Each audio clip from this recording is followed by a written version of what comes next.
bandiraɓe sehlaɓe toɓere jolsare jamhira mon hande ko ñalawma aljuma awruk sappo e jeegom lewru janvier hitande ujunnaji ɗiɗi e nogas e jeegom habruji mon e ɗemgal pular titruji men ɓuuri mawnide ko toon to Michigan guiɗoɗen hono kanko Donald Trump e nder discours mo ƴetti toon caggal nde yilino oɗon état démocrate o wi wonde no wayno ko mo fuɗɗo ƴeew heftude kayitaji ɓeɗon jeeyaɓe toon to Minnesota taw original mum ko Somali par ce que mbaɗi bonandeji ɗo e leydi ha hande hareji makko kanko Donald Trump kadi e état démocrate ene continue oɗo sa joni mono men so wi wonde ko kamɓe démocrate en so tawi ɓe continue hadde ko immigration ko waɗata ko ene surtout hadde jamiroje makko ani wayno ko kanko hoore makko budget garoɗo en o wawata jabde ɗum vote ɗum noon to habruji men international ma nawi en toon to leydi Sénégal hono kanko Guy Marius Sagna o wulditimo wi wonde ko sécurité juuruji mabɓe wonɓe toon to Maroc ene yawni habruji men international cakkitorɗen ko toon to Iran en wayno andaka taw Donald Trump ko fewjata ko fati intervention mo wino toon to Iran kono noon Iran ene fewnti e ɗum won titre ji men ɓuuri mawnude o do journal ma gartu joni e desuji muɗum.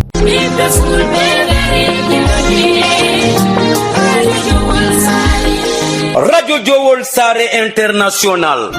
dole lingu gondia kono dole Radio Jowol Sare ko hettu yankoɓe mum Amerique, Asie, Océanie, Europe, Afrique no keɗo Radio Jowol Sare International.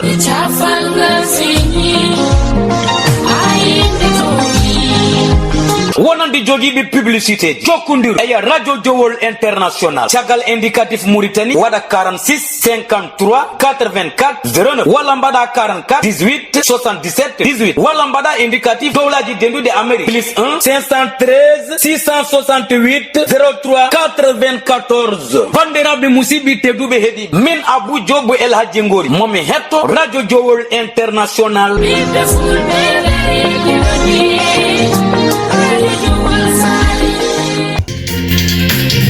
jam hiire moon bandiraɓe sehlaɓe heɗotoɓe radio Jowol Sare ko adi foof hawko fate weeyo oɗo so joni ɗo émission ɗo gonɗen koye neige ɗum no neige o hawnaki ma doroy ɗo e 45 minutes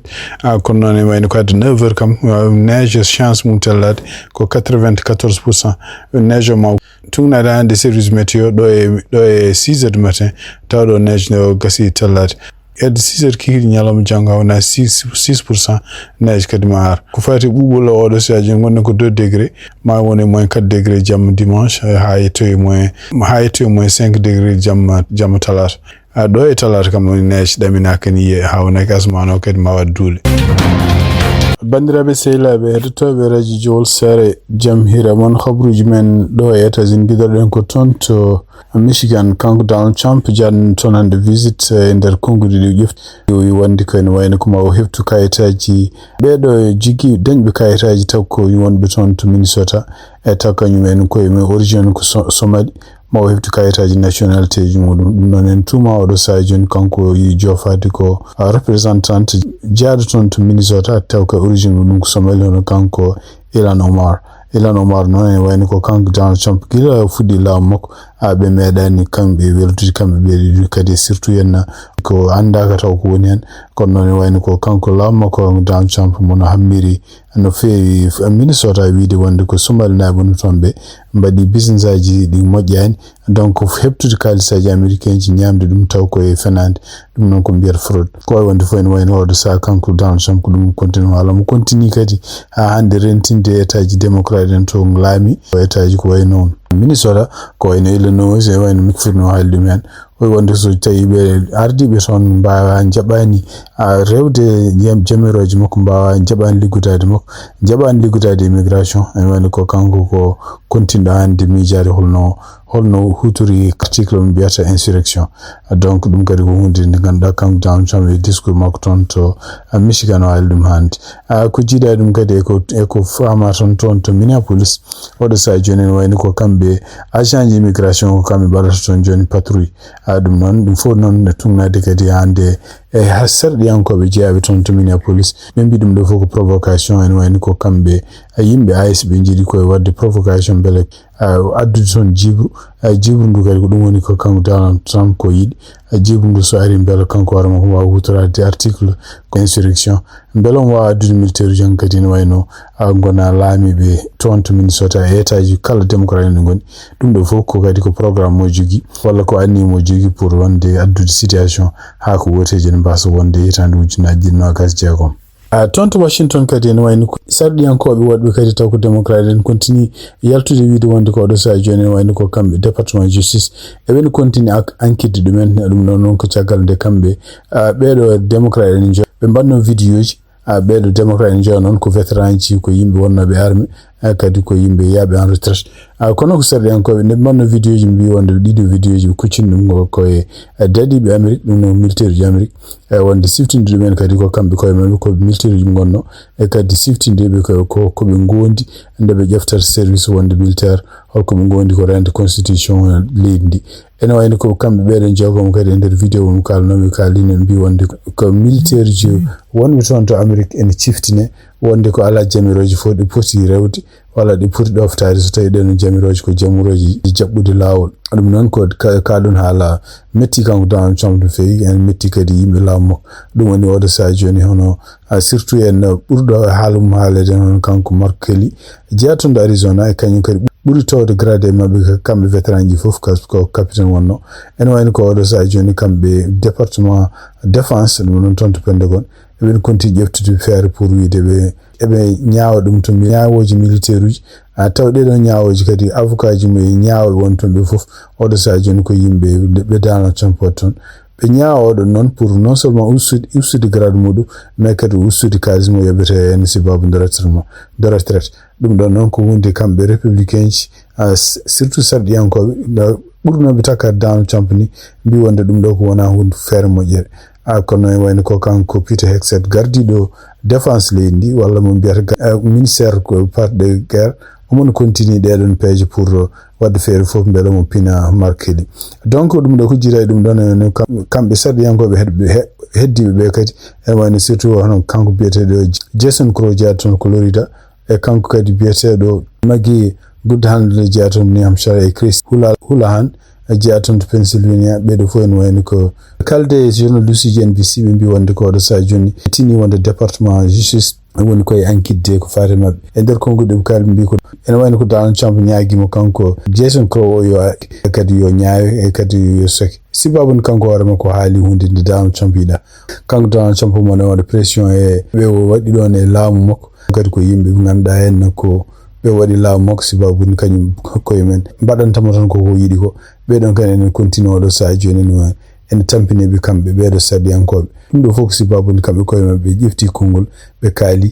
kaali kadi ene wayno ko ɓe mbi wonde ko kanko Donald Trump gueɗe ɗe waɗata ɗe en walla ɗiɗo militaire uji en poti renade ko fate jamiroje gummotoɗe makko hayso ɓe kalani inde makko ene wayno ko kanko Donald Trump e yimɓe fof ne paami wonde ko ɗeɗo koɓe ɗiɗo halluji kucciti ko rentinde militaire uji oɗo saha joni e gardiɗo leydi États-Unis o ha nde États-Unis ko fati immigration tunnade kadi e sonde juji baɗaɗi ene wayno ko oɗo saha joni yimɓe hewɓe américain ji tawi wonde ko kamɓe immigration ko mbaɗata ko ɗum ko hunde nde ganduɗa henna gueɗe no mbaɗirtini henna ko hunde nde ganduɗa henna wona hunde normal ɗum noon tada hande sondage baɗaɗo hande taw sondage waɗi ɗum ko Queen Plaque University poll ene wayno ɓe mbi wonde ɓe tawi 53% e yimɓe votoɓe américain ci mbi wonde ko pellugol kanko oɗo suka debbo biyeteɗo Rene Good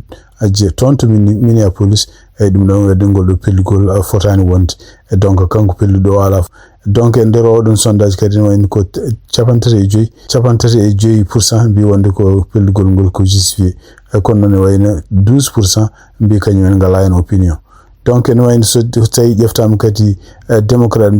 démocrate so ƴeftama yimɓe sappo hen jeena mbi wonde ko ene wayno ko pellugol ngol wona justifié so ƴeftama yimɓe sappo taw ko indépendant en woni jeegom hen taw ko ɓeɗon indépendant mbi wonde ko pellugol ngol wona justifié ko fate pellugol makko hande kadi même sondage wi wonde ko ene woni ko 47% men mbi wonde ko oɗo saha joni jiiɗa ko kamɓe ɓe jiiɗa kamɓe gouvernement o ɓe enquête holno pellugol ngol wayi ko siftini tan e oɗo saha joni ne wayno ko kamɓe gouvernement fédéral ɓe jaɓani hono gouvernement local yanta e enquête mabɓe o ha andi sondage o kadi wi wonde ko 57% e yimɓe ɓe ganduɗa en oɗo saha joni namdaɓe ko fate AIS ene wayno mbi wonde ko kañumen koyemumen natti yidde AIS jiiɗi ko AIS kañum koyemumen en wayno yaltine kala nokkuji ɗi goni donc ene wayno ko 40% tan kañumen mbi wonde ne jiiɗi AIS donc ɗum ɗo fof ko hollude oɗo saha joni hono kanko Donald Trump programme o yifno ko fate hutorade immigration koye woni koye bonirdam même sondage kadi wi wonde ko 58% e yimɓe ɓe ganduɗa en namdaɓe mbi wonde ko jiiɗa gueɗe ɗe waɗata en laamu makko no wayri ni e surtout probléme uji ɗi immigration no addir ɗum ni natti horsinde laamu makko 42% kañumen mbiɗe ene continue yidde laamu makko no liggorto ni sondage o ɗum ɗo ji cekkit ene wayno ko 52% e yimɓe américain fof mbi wonde ko oɗo saha joni peeje ɗe waɗa ɗe déporté ji immigré ji honnoɓe ɗo e Amérique ɓe jiiɗa ɗum ɗon donc ene wayno ko 31% tan mbi wonde ko ne goni hen d' accord 16% noon kañumen mbi ngala hen opinion tungnaɗe pol goɗɗo kadi taw ko CNN waɗi kañumen koye mbi wonde ko 61% américain ji fof mbi wonde ko homeland sécurité secrétaire hono Christine Noem no waɗirta ligguey makko ni ɗum ko hunde ne moƴƴani on foti empêchede donc ene wayno ko 38% tan mbi wonde ko waɗa ligguey makko siftinde on tan oɗo saha joni ene wayno ko won démocrate en taw ko sarɗiyankoɓe jeeyaɓe toon to Illinois jeeyaɓe toon kadi to Minnesota puɗɗiɓe addude article uji toon to congrès pour kanko Christine Noem beele mo waɗa empêché siftinde on tan kanko ne oɗo saha joni mo jogui caɗele mawɗe surtout kadi omo takke won gueɗe kewɗe ɗe waɗata gueɗe kewɗe ɗe en surtout no yimɓe nanguirte ni gueɗe kewɗe kadi ko surtout e ko sakkiti ko henno ko hadde sarɗiyankoɓe jogade hattan wawde yillade nokkuji ɗi ganduɗa ɗo immigré ji mofta ɗum noon e kanko hoore makko wadde kuulal kesal wiide wonde ko ɓeɗon sarɗiyankoɓe il faut ko namdo ñaagoɓe ko addi yontere addumaɓe jabde pour hol ɓen ganda kañum koyemen ɓe jaari jelloyo ɗiɗo nokkuji to yimɓe coka ɗum ɗon noon ko hunde jeyande e constitution ko jeyande kadi e gueɗe mabɓe liggueji mabɓe kamɓe ɓeɗo sarɗiyankoɓe toɓe beela yaade foof ɓe mbawi nadde ɗiɗo nokkuji ɗo yimɓe nanga e ɗum noon kadi ko sakkiti ko lewru ɓennudu hono juge goto fédéral rokkiniɓe oɗon droit wi wonde ko ande ɓe jiiɗi yaade foof eɓe poti yaade kono noon wayno ko kanko Christine Noem won gueɗe ɗe wayluno hen o wino tawde kasuji ɗi ganduɗa en kamɓe sarɗiyankoɓe jaarɗi ɗiɗo kasuji fof ko kalisaji muɗum ko gouvernement fédéral yoɓata ɗum noon ene wayno ko kanko Christine Noem ene wayno ko e laamu Donald Trump ɓe mbawi ƴeftude peeje goɗɗe ɓe ƴeewa wonde ko neɗɗo dokkoɓe kalis walla compagnie walla fedde rokkoɓe kalis donc privé mbawa yebde ɗiɗon kasuji koye wonde fof ɗum ɗo waɗa saha joni en kadi ko hunde ruttini toon to justice toon to ñawoɓe pour ƴewde tranche kaɗon haala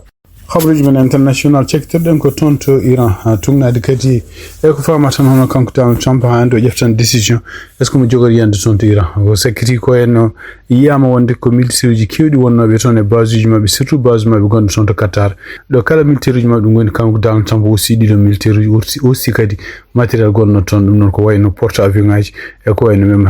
avion ngaji goɗɗi gonɗa gonɗe aéroport uji won ɗum ɗo fof ko hulde wonde ko hawnaki kamɓe États-Unis soɓe jeeni Iran ne wawi bombude ɗiɗo nokkuji kono ko tuma oɗo saha joni ko tumnade kadi e journée ji kewɗi jeeyan Newsweek wi wonde ko en wayno ko kamɓe Israël ko kamɓe mbi wonde oɗo saha joni yo Donald Trump yo dartin yo hayto wadde ɗum ko yacci pour ande ha kamɓe koye maɓe mbawa fewnitade donc siftinde on tan e ko tuma kanko Donald Trump laamu makko gueɗe yimɓe ɗiɗo nan ɗo en wayno ko kañumen ɓuri wawde oɗo saha joni gembudam walla nannudemo e caɗele ɗe woni oɗo saha joni kanko Benjamin Netanyahu premier ministre mo Israël e kanko kadi hono kanko Marco Rubio gonɗo ministre des affaires étrangères mo e laamu makko kanko Donald Trump surtout yen wurtude Donald Trump e yande e leyɗele ko wayno Brésil ko wayno Cuba e ko wayno Colombie ɗum noon ko wawi wonde fof en wayno ko kanko Donald Trump oɗo saha joni o haali kadi e ñalawma o wi wonde ko en wayno tugnade hande ko faami ummade toon ɗo Iran wonde ko seppoji ɗi en surtout yimɓe nangueteɓe ne mbareɓe gussima natti wadde ɗum noon kadi ko hunde nde ganduɗa nde halduno e Iran naɓe pour wiide wonde ko il faut ko dartina ɗum ɗon so dartinani ɗum ɗon kanko intervention ma waɗa ɗum intervention militaire ɗum noon anda ko oɗon intervention no jogori wade kono noon tawde surtout kadi toon to Washington kamɓe sarɗiyankoɓe hay sindo républicain ji natti hewde jengunoɓe démocrate en wayno ko démocrate en fof oɗo saha joni goni koye ƴewde peeje fof beele kanko Donald Trump musa intervention ngaji ɗi waɗata e leyɗele janandi surtout en déclare de guerre e gueɗe banni noon habruji men international cektirɗen ko toon to Iran tugnade kadi e ko fama tan hono kanko Donald Trump ha ando ƴeftan décision est ce que mo jogori yande toon to Iran ko sakkiti ko en yiyama wonde ko militaire uji kewɗi wonnoɓe toon e base uji mabɓe surtout base mabɓe gonɗo toon to Qatar ɗo kala militaire uji mabɓe ɗum woni kanko Donald Trump aussi ɗiɗo militaire uji aussi kadi matériel gonɗo toon ɗum noon ko wayno porte avion ngaji e ko wayno même avion ngaji goɗɗi gonɗa gonɗe aéroport uji won ɗum ɗo fof ko hulde wonde ko hawnaki kamɓe États-Unis soɓe jeeni Iran ne wawi bombude ɗiɗo nokkuji kono ko tuma oɗo saha joni ko tugnade kadi e journée ji kewɗi jeeyan Newsweek wi wonde ko en wayno ko kamɓe Israël ko kamɓe mbi wonde oɗo saha joni yo Donald Trump yo hayto wadde ɗum ko yacci pour ha kamɓe koye maɓe mbawa fewnitade donc siftin ɗon tan tuma kanko Donald Trump laamu makko gueɗe yimɓe ɗiɗo nan ɗo en wayno ko kañumen ɓuuri wawde oɗo saha joni gembudam walla nannudemo e caɗele ɗe woni oɗo saha joni kanko Benjamin Netanyahu premier ministre mo Israël e kanko kadi hono kanko Mark Rubio gonɗo ministre des affaires étrangères mo e laamu makko kanko Donald Trump surtout yen wurtude Donald Trump e yande e leyɗele ko wayno Cuba e ko wayno Colombie ɗum noon ko wawi wonde fof en wayno ko kanko Donald Trump oɗo saha joni o haali kadi e ñallam o wi wonde ko en wayno tugnade hande ko faami ummade toon do Iran wonde ko seppoji ɗi en surtout yimɓe nangueteɓe ne mbareɓe gussima natti wadde ɗum noon kadi ko hunde nde ganduɗa nde halduno e Iran naɓe pour wiide wonde ko il faut ko dartina ɗum ɗon so dartinani ɗum ɗon kanko intervention ma waɗa ɗum intervention militaire ɗum noon anda ko oɗon intervention no jogori wade kono noon en tawde surtout kadi toon to Washington kamɓe sarɗiyankoɓe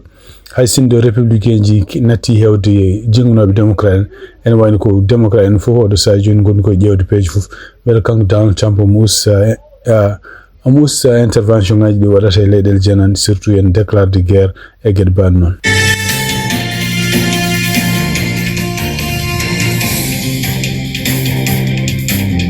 bandiraɓe sehilaɓe heɗotoɓe radio Jowol Sare kabaruji jogon noon hannde ɗemgal e oɗo ñalawma aljuma 16 lewru janvier hitande ujunnaji 26 gasi ha laaɓi en jaafuɗon hannde en mbawa an jokkodirde Tijani Niang